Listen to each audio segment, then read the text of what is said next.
Hello, Chicken Lady here. So today I got this idea from the internet and I thought I'd make a homemade bird feeder. It was posted by a Cornish bird of prey centre online, but they didn't give any instructions how to do it. So I did a bit of digging around and I think this is probably the best way. So what you're going to use is a mug. Now this could be an old china mug if you wanted to, or like me you could use a plastic picnic mug because it's really handy, you can wash it out afterwards. What we're going to do is we're going to mix together lots of things that birds eat anyway in order to be able to pack it into the mug and hang it up from the tree. So first of all we've got some bits and pieces. So there is some old bits of cheese, a few breadcrumbs. We use quite a seedy loaf at home, so that's quite good for the birds. Some raisins can go in. We've also got Niger seeds because we feed the birds a lot in our garden anyway, so we've got those. And then you can buy these in the supermarket. These are the fat balls that you can get. I'm going to break this down and put this in as well. So all of that goes in first of all. And then break up the fat ball as well.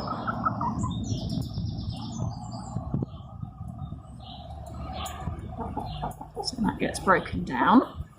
And then the next set of ingredients going in are sunflower hearts, some mixed bird seed, and these are dried mealworm, which we have to feed the birds in the garden, but also the chickens absolutely love them. There we go. So I'll put that in as well. Now in order to make it stick together in the cup, what I'm going to use is melted vegetable suet.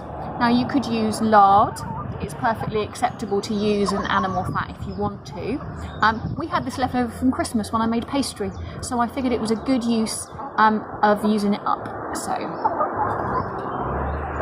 just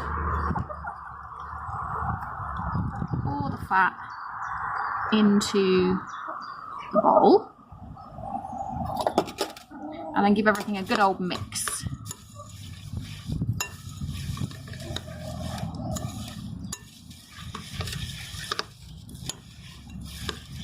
There we go.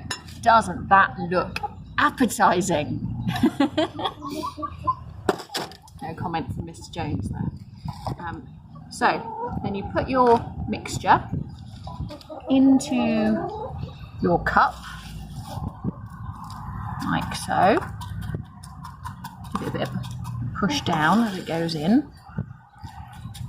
Now I haven't given any quantities because it kind of depends how big your mug is, really. These are particularly good for little birds rather than bigger birds. Things like sparrows and robins will probably eat from them.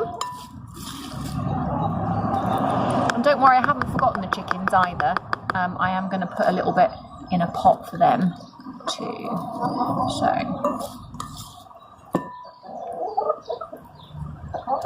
let's put the girls one in. So this is just a flower pot with a little bit of newspaper in the bottom just to stop it falling through the holes.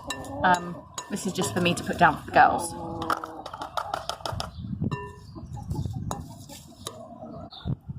It can get a bit messy, so you're probably going to want to put some newspaper down if you're inside, or if you've got a garden, it's a nice thing to do when the weather's nice outside, like it is today. So a nice firm that down. Okay, then you need to put in your perch. So luckily yesterday I spent quite a lot of time chopping down bits of bamboo in our garden, but any twig or stick or maybe even like a straw would do. So what you do is you put your stick in underneath on the opposite side to where the handle is, and then you chop that to length. I'd say that there looks good. Okay, so that when you hang it up, the birds are going to be able to have something to perch on, and it will be held in place by all the mixture that you've got inside the cup. Put the last few bits in the one for the girls.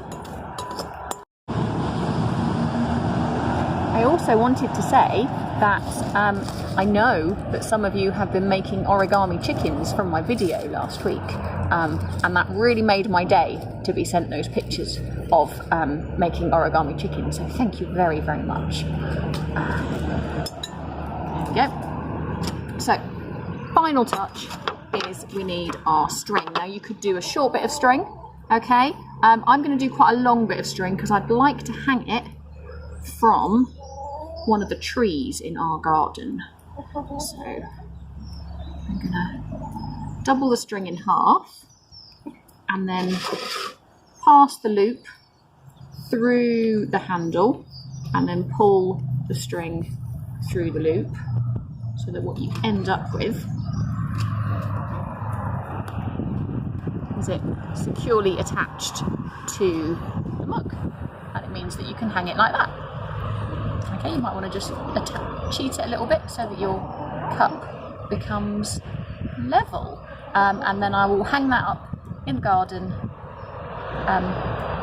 now, I suppose. Haven't really thought about that. So, as you can see, I've tied it to our green gage tree in the garden. I've got a bit of extra string left over, so I'm going to trim that off, but then we'll let the birds have a go at it. I will show you what the girls think of the mixture in just a moment. Okay, so here is the girls one. As you can see, it is a massive hit with the chickens. Everybody's managing to get some, although it's being mostly monopolised by Ruby and Belinda. Let's let Trisha have some. So all in all, massive hit for homemade bird feeder. Remember to stay safe, be kind, and a little bit awesome. Thank you.